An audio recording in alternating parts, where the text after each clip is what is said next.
I personally think there's a lot of effort to be collaborative. I saw people from competing organizations, like let's say, someone from Airbus and someone from Boeing would be in the crowd, and the person from Boeing would challenge, would say, come up with a question, and and I thought that was very collaborative. That they weren't holding things back. They were really probing and trying to understand.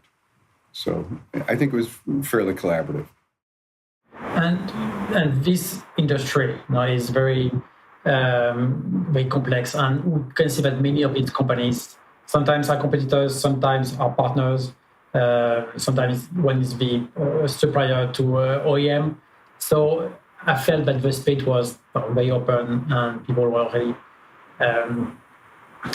no one was sharing secrets, but everyone was very willing to solve this issue together. And I think people understand that this is an ecosystem challenge that these industries have, and that they will all benefit from learning one from the other.